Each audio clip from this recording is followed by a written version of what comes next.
Welcome back to Operator Syndrome. I'm Patrick here with Steve as always. We got off the recording quickly last time.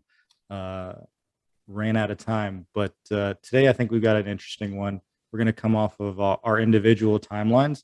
We're going to talk about something that you see here and there, which is this concept of stolen valor. Stolen valor is there's actually even a law around it now, which is to say that you cannot impersonate being I guess you can't impersonate being someone in the military. You cannot forge. Although I think that's always been a law, you can't forge, you know, uh, exit documents, DD 214s, that type of stuff, um, uh, under under the punishment of the law. So you could go to jail for doing that type of stuff. But I think we want to talk about in general just the phenomenon where you've got folks who are very interested in portraying themselves as Navy SEALs, right? It's almost always Navy SEALs or Marine Recon. I don't know if the Rangers get as much love, and good. That's fine. Keep us off the radar. You should all be SEALs. If you're a phony, you should want to be a phony SEAL. Like shoot for the best, I say. Oh, You know what I'm saying? okay. Yeah, And sure. I think the SEAL logo, the trident, excuse me, is a better tattoo than the scroll probably. So so if you're going to be a phony, shoot for the SEALs. So we're going to talk about that in this episode. Um, I've got kind of a serious story about it, but and the reason why this popped in my head, Stephen, why I wanted to ask for us to talk about it. Apparently, there's a dog in the backyard, but is I came across a YouTube video where somebody was confronting someone who was, a phony SEAL and really laying into him, Yeah. and that was funny for a while, and Yeah. I was all for it, absolutely, but at a certain point, because I started watching more of these videos, like it just became really sad. It just Yeah. became it Yeah. just became sort of I kind of became saddened by what I was saying because I think these folks who do the stolen valor stuff, who sort of Yeah. fake their service, they kind of fall into three buckets. Like, first off, there's some folks who clearly have some sort of mental handicaps, I guess is the terminology we'll use. There's some people who are sick. I think you've got some folks who are probably like scammers, Uh-huh. right? Con men, and then Opportunists. opportunists. And then people who are deeply insecure for whatever Yeah, reason. right. Absolutely. Yeah. And sadly, it feels like it seems like there's a decent amount of folks who actually did serve in the military in some capacity, who Right. feel the need to to portray their service differently. I Yeah. just wanted to hear what you thought about that, if you had any sort of experiences around that. Man. Yeah, I've had a million of them. Well, maybe not a million, but yeah, hyperbole. Um, yeah, same. I'd like to start in the general category by just saying I feel the same way. I just feel sad. I feel pity almost. Like, wait, why do you have to lie? Why do you have to pretend to be something you're not? What's up with that? I mean, where's that come from? And like you said, it could come from a lot of different places, and God bless them. But I'll tell you, there's some funny stories. I mean, some real funny stories from the SEALs, because for whatever reason, like Patrick was saying, a lot of people who claim I'm a Navy SEAL, I'm a Navy SEAL. So I'll tell you a few general categories and a couple personal stories. anytime, almost anytime we would see somebody wearing a shirt that had a trident on it that said SEAL team on it, we were like, that dude's a poser, because nobody wore those shirts. We wore t-shirts and flip-flops and board shorts. That was our uniform of the day. And nobody wore, look at me. When we were in Buds, we got class t-shirts that said Buds class 149, but that faded really fast. And it was just kind of a proud moment. And nobody hung on to wearing stuff like that. It was just stupid. We thought it was. Okay, so another basic general observation. There were two. We always talked about how and it may be like this for Rangers, Patrick, I don't know, but we always talked about how we could almost 95% of the time spot another team guy. It was their demeanor, it was the way they carried themselves, it's kind of what they looked like physically, it was kind of how they were put together, and we could go, I'll bet you that's a team guy. Not always. Yeah, same. I feel like you could sort of tell. It seemed there seemed to be something that you could pick up on. Yeah. Um, I'm not quite sure what it was. I Maybe it's don't probably, either. yeah. I don't know if I could verbalize what it is, but also sort of tied to that is how you can spot someone who's just not quite right. Yeah. Yeah. We were talking a little bit about this before that we're recording here, and there's a lot of information out on the internet, more so now than ever, Oh and, yeah. and perhaps we're contributing to it. I don't know, but you God help. know, you can watch all the movies you want, you can read all the books you want, you can listen to all the podcasts you want, but you're just never going to get it 100% right. There is something intangible that guys can pick up on, Uh-huh. and um, you know it'll unravel eventually. Which is to say that Yeah, that's there's really no. It's useless to. yeah, yeah. It's it's a losing act Right. to go around and to tell folks that you're something that you were not, because you will get found out, and then the consequences of that are, I guess, embarrassment, shame. I don't Yeah. know. Would you feel shame? That's why it seems like there, psychological issues tie in very strongly to folks who are doing this. And then my guess is that there are some folks who just, they they they let a story that maybe they leave a story hazy about what they were doing just because they don't want to, they want to embellish a little bit. Hey, it happens. You're going out to the bars, you're trying to pick up a lady, Yeah, you sure. drop a hint. Maybe I wasn't a Yeah, SEAL. I that's don't know. right. I was in the special operations community. Oh, doesn't that Keep open it all up? keep it vague, and then now, well, no, now someone's telling someone else, and now you're like, you don't want to say, oh no, you'd have to nip that in the bud pretty Yeah. quickly to say, oh no, I was not a SEAL. I was, I was whatever I was I doing, was a Navy diver who welded on struts on an aircraft carrier. which is incredibly cool. That's great. Yeah, that's great. Incredibly cool. I Or want to hear I those was stories. an EOD Navy tech, and some of those guys were airborne, Hmm. and they were in the spec ops world, right? So, and there's nothing, man. I would never want to do EOD myself, but my respect is very high for those guys. I mean, EOD is still too cool, you know? Yeah, Like if you were working on, I met a guy once through church who served on submarines. I can't remember what he did yeah, on submarines. I don't think it was particularly exciting, but he was on submarines. yeah, That's incredibly yeah. interesting. I have a million questions for you about Sure. what it's like to work on submarines. If you were a fueler, Yeah, if you fueled Apaches and that was your job, that's that would I be think cool. that's cool too. I Yeah, have a million. I will talk your ear off asking right, questions about what right. that's like. But No doubt. fueling and arming Apaches. Come up. I have a million questions for you. If you were a JAG clerk, I Yeah, know you got some good stories. You know what I totally. mean? Like Interesting cases came across your desk. Oh, and by the way, de-jargonizing, exactly. I agree. EOD is explosive ordnance disposal. right. So these are guys that go in and gals who disarm usually improvised explosive devices, but even others, they like disarm these devices, and some of them are fantastically complicated. There was a movie called what was that Please called? don't. Please don't. Okay, yeah, it was Not pretty that one. bad. It went very, Hurt but it Locker. Hurt Hurt Locker. Locker, Hurt Please. Locker. I like Anyway, Jeremy Renner though. Much love to yeah, Jeremy Renner, but yeah, that was not a good movie yeah. in It was terms not of a good movie. accuracy. Yeah. Oh, yeah. We're not endorsing it for accuracy. I'm just saying if you want to see like an extreme version of Right. hyper Exactly. Hollywood, what these guys do. But anyway, but yeah, no, I totally agree. And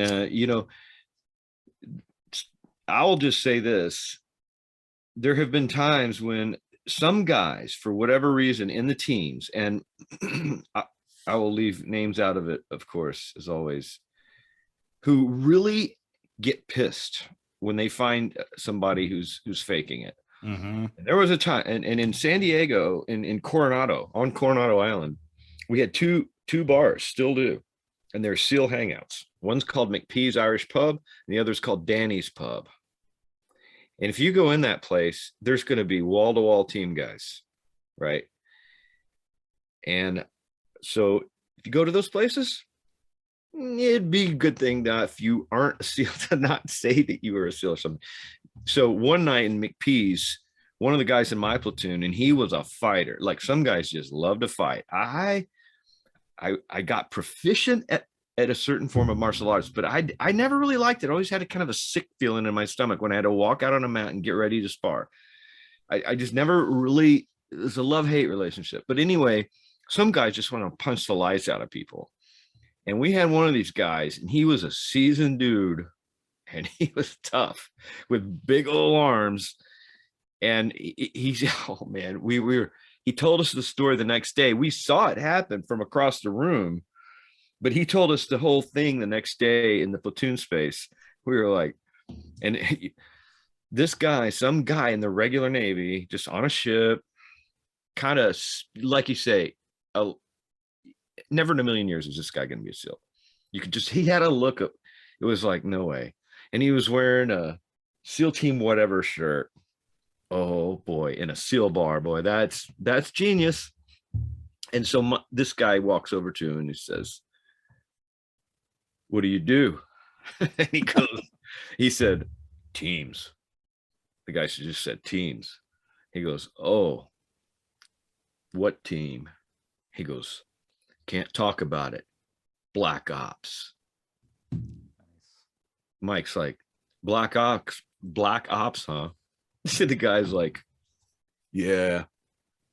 He goes, "Well, what team were you stationed at before you went into all the Black Ops?" He goes, "None." He goes, "You just went right in from Buds to Black Ops." And he's like, "Yep." Mike just hauls off and knocks the guy flat on the floor and rips his shirt off, like rips it off his body, literally. It's like, get the F out of here.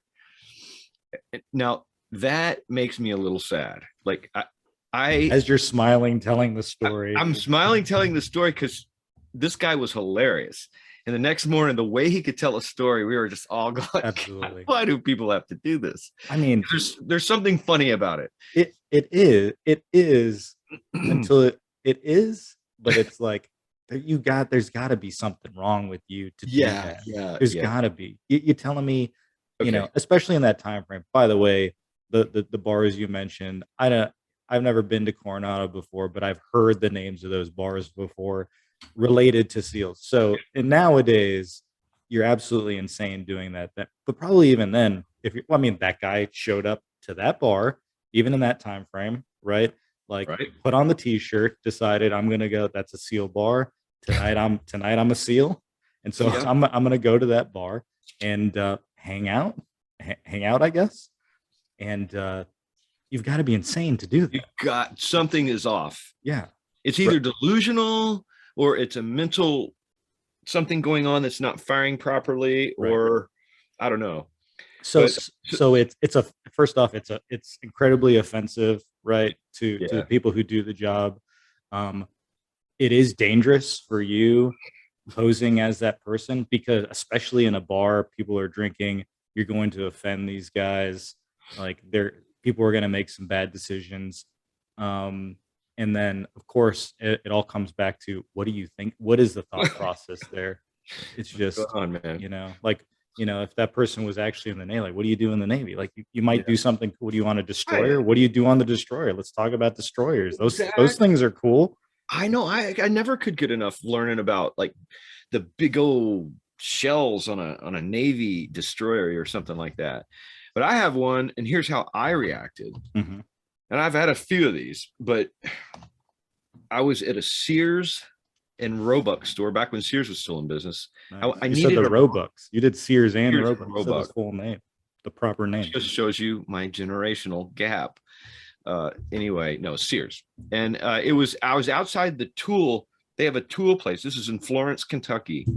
And I needed a wrench. And I got there like 10 minutes before the store opened, early in the morning, one morning. Beautiful morning, I remember. Nice. Pull in the parking lot. It's like the only like 3 vehicles in the parking lot because it was so early. And I pull in behind a truck. It was a Ford Ranger.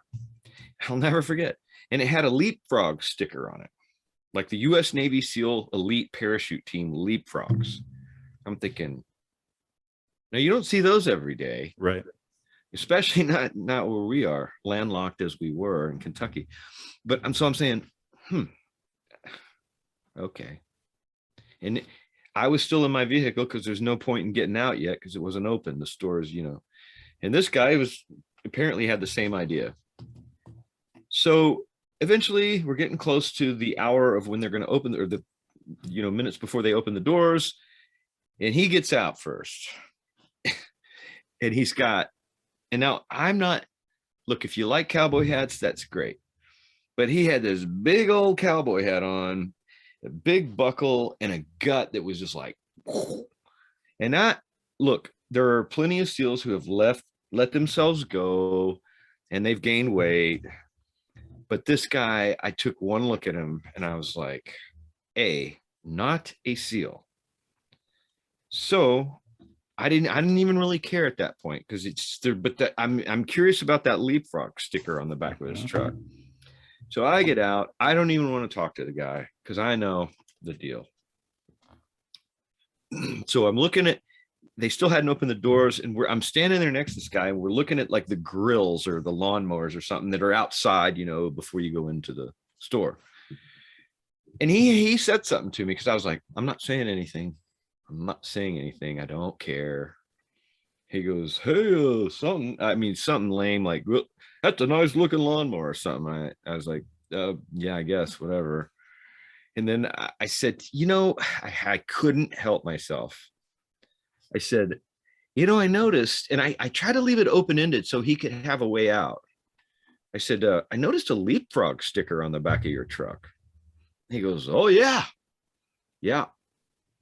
I said, oh, would you pick that up at an air show or something? That's a pretty cool unit. He goes, no. No, I was like, oh, come on, man. Don't do this.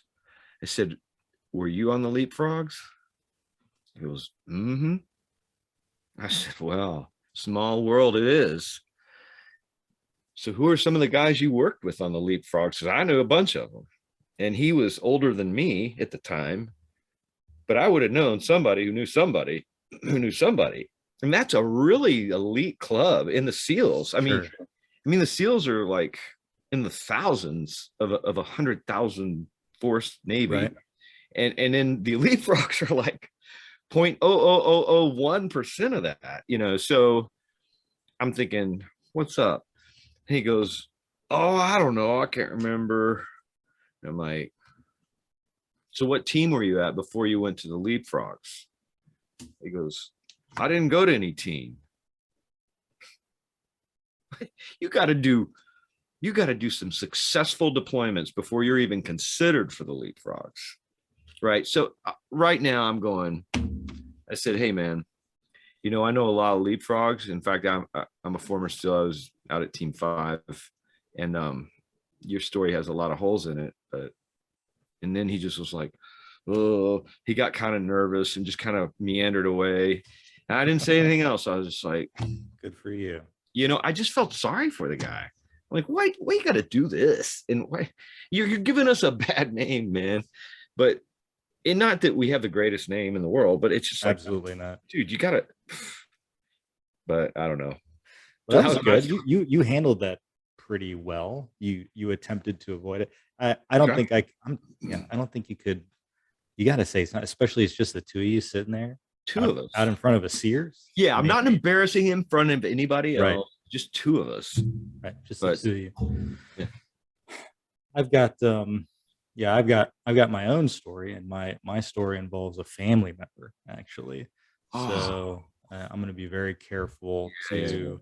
So I go to a wedding out of state, and I've got for this family member, and um, everyone's hanging out, having a good time.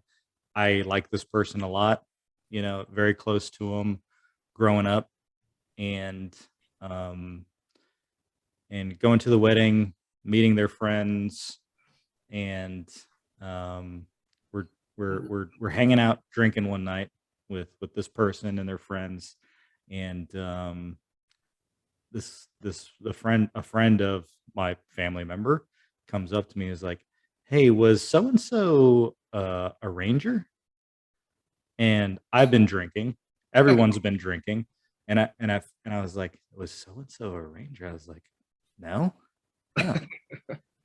And then and then this guy and then this guy who's asking me, um, he's like, "So he wasn't in the army," and it took me like a split second to realize what was going on, Yeah. immediately, and I'm like, I, I had all these feelings and emotions. Like I'm like I'm drunk first, then I'm pissed, I'm angry, and listen, this family member, like when this person was a kid, absolutely a compulsive liar about everything. Would lie about everything. That's why I figured it out so quickly. Like split second, I was like, "Fuck this." He's going around telling people he's a ranger. So, but I was there for this family member's wedding, where I think this was like a post reception, just like get together, folks hanging out, and like I was very torn. Yeah. I was extremely torn. Like I was like, what do I do here? A, it's a family member. B, I like this family member, grew up with them, but like they've really made a mistake here, Yeah. like telling folks this stuff. And Yeah. the guy I'm talking to, he even like says something to him. So I was like, no, wait, no. So yeah, so I'm like, no. But then I sort of instinctively covered for the family member. And I don't know why, but I was like, you know what? Like there was a period of time where, we were, because these people knew that I did serve in the army, and I was a ranger, Right. but I instinctively covered for this family member who was going around telling folks they were a ranger. I wasn't thinking. Again, I was drinking, and I just protected them at first. Hmm. And I said, you know what? Like, we did lose contact for a little while. Like, I don't know anything about that. That's what I said. But I think from my facial expression, like it was probably pretty clear that it was probably very clear on my face that I was experiencing a lot of emotions, like working through this. And then this guy who's talking to me, he turns around and he says, "Hey, so and so, like, so you were an Army Ranger?" And then this family member is like, he's drinking, he's like sort of shocked. Like there are a bunch of people just hanging out drinking, and Right. everything stops, and he's like, "Oh no, no. Oh. I'm gonna have to do I'm gonna have to." He says, "No, no, um, Texas Rangers." He Oh, kind of he's gonna mumbles it. make it worse, isn't he? He kind of mumble Texas Rangers. I'm It's giving out gonna what get state it was worse. happened, but I'm going to leave it right at that. Yeah. It's like Texas Rangers, which is like insanity. Like Yeah. I know nothing. Like I loved the show Walker Texas Ranger. Therefore, I know to be a Texas Ranger, Department of Public Safety Texas Ranger, you've got to be like a state trooper for For for years. like Yeah. 20 years or something Yeah. Yeah. before they'll even look at you. Right. So he looks like an ass in front of everybody. He's been telling people and I never said anything to him about it. I never talked to him about it. And I I felt, I was offended by that. Like I worked hard to yeah. become God. and survived, and was lucky enough, despite Yeah. my own failures here and there, to persevere. And I had folks that I served with that fought just as hard and died, Yeah, and that man. I was incredibly offended by No the fact doubt. that he would go around telling folks that he did that. And but they're a family member, and you love Yeah. them. And Yeah. Yeah. so ultimately, for me, I never talked to him about it. We never talked about it, and I just sort of distanced myself from them. That's the best I could come up with, was just like, you know, good luck to you. I mean, I didn't say anything to him, but in my head, I'm like, good luck to you. But this is a problem. This is a big problem for me. Right. Yeah. And that's the way I took it. But yeah, like those, like you will get found out. You will always get found out. Yeah, always. The truth's going to come out, and it's so easy to come out. Right. Like it's like, what are you doing? What are you doing? It's like claiming that you worked for the president's inside cabinet, what, Hmm. there's really easy ways to fact check this, Right. but yeah, I don't know. Like you say, it's kind of sad more than anything. I mean, yeah, I think one of the things you said that registered with me was that all of your brothers who have died, that we have worked so freaking hard to get these credentials, and you're going to just jump in there and start popping off with a bunch of BS. I mean, it's like, come on. So what would you, let's say one of these individuals happens to catch our very prominent podcast in this episode. Let's have a thought exercise. How would you guide a person? Let's say this person, let's say they served, let's say they didn't serve. Let's say they're big fans of the special operations community. There's a misunderstanding. They felt good in the moment where perhaps they were recognized for something they hadn't done, and then it just got out of hand. It's gone too far. They don't know what to do now. Okay. All my coworkers think I'm a Navy SEAL, and I like the way that felt, but now I'm living a lie. Yeah. Chaplain, what do I do about it? Yeah, chaps. Right. That's a fun one, man. If there's somebody like that out there listening, and you might be caught in this particular quandary, I would say, yeah, lying about who you are is problematic on so many levels, because a lot of levels. Mm-hmm. If you may need some counseling, you may need, because there are people, like, if you're so insecure that you've got to live some sort of a lie to feel good about yourself, there are professionals who can help you actually get over those hurdles. Yep. Like there are therapists, right, and cognitive behavior therapy, and all these things. We have tools to get over that. And I've had to go to therapy in my life. Same. Yep. To get over hurdles. Right. That's not a weakness, that's a strength. So you don't have to look at it as like, well, I'm just a failure if I'm not something that I'm not. No, you probably have some hurdles to get over, and there are people that can help you do it. There are people who can, professionals, legit professionals, who can help you untangle all of that, and you will feel far better about yourself when you get healthy. I guess that's the way I would put it. Yeah, recognizing that, okay, maybe it's symptomatic of something larger. Maybe it's symptomatic of something inside of you that's missing. You feel a gap. You feel like you haven't accomplished what you wanted to accomplish, or set out to, and maybe it's something bigger. So I think the idea of seeking some counsel, some guidance, makes a lot of sense.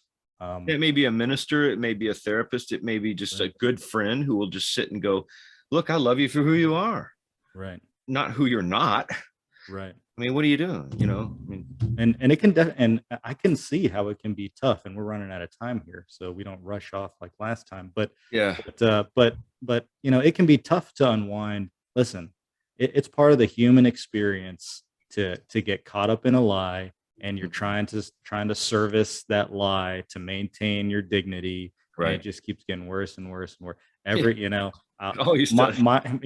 I was one of those kids. I'm like in 4th grade, and I got a girlfriend in another country. That's a tough lie to keep up with before people are like, before, dude, you like don't. Napoleon Dynamite, when he pulls out that photo he got from some photo shoot, he goes, she's really hot.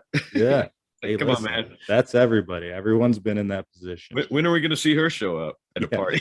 Yeah, exactly. So not to make light of your situation if you happen to Right. be claiming to be a SEAL and you don't know how to get out of it, but Yeah. it's the same principle, right? Like Right. you've gone so far telling everyone, but you know, it, I don't know that I could advise in my capacity how to best unwind from a lie like that. But it should definitely start at stopping Right. to perpetuate the lie that you were something that you're not. And maybe this applies to anything you got going on in No. someone's life. But the best thing to do is to stop doing it, and Mhm. then evaluating the risk versus reward of Yeah. being found out, because you will get found You out. will be found out, and If that's you, the best thing you've said. yeah, We've said, but you yeah, said it. You're gonna.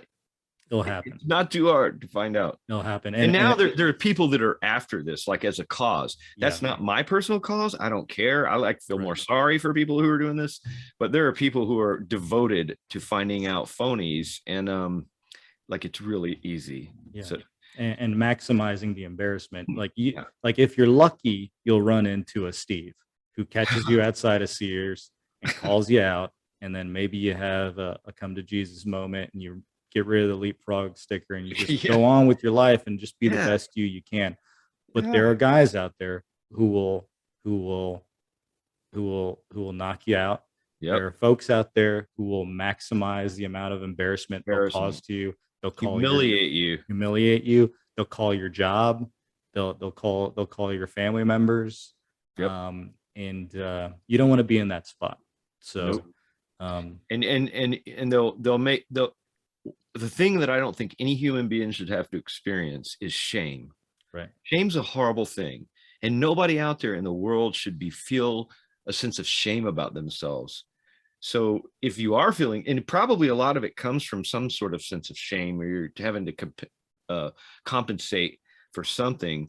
But look, nobody should ever be ashamed, and you're a good person. Everybody's got a redeeming, beautiful side to them, if only they'll be honest with themselves first and foremost. So Right. Absolutely. So we're about at time. I think we've been preachy enough. yeah. So End of sermon. end of sermon. So we've got 5 minutes here before we close out. Let's quickly. So in the next episodes, we're going to be getting into Steve's experience with during the storm, Desert Storm. I'm very excited to pick his brain about that and what the SEALs were doing during that operation. The both of us are working through a book here. Steve's holding it up, by Water Beneath the Walls. I happened to catch this book, the author speaking about this book in an episode of the Team House podcast. And I was very interested in what he said. I kind of rolled my eyes at first. I was like, all right, another Navy SEAL book. But the book it reads like a history book. It does. It reads like a history book, but it also it doesn't just talk about the SEALs. It talks about how the Marine Raiders, how the Army Rangers, and I think it'll eventually get into the Green Berets, but how those all started and stopped, where the Navy's UDTs, NCDUs, Navy SEALs, they started up alongside them. Very interesting. We're gonna do a book review about that. Steve, you got anything about the book you want to mention? No, the author is Benjamin H. Milligan, and it's yeah, the subtitle is The Rise of the Navy SEALs. And he only goes up to about 73, I believe. So that's pretty early on. But it is it's amazingly well researched. I mean, I'm a professor, I'm a scholar, I have to write book reviews. I'm writing one right now, and he's meticulous with his documentation and footnotes and everything else. So it is a history. It's a respectable history, and he's bringing up angles that I never really thought about. So that's always good. It's very interesting. So we'll cover that. Yeah. So that's it. Thanks for joining us in this episode, and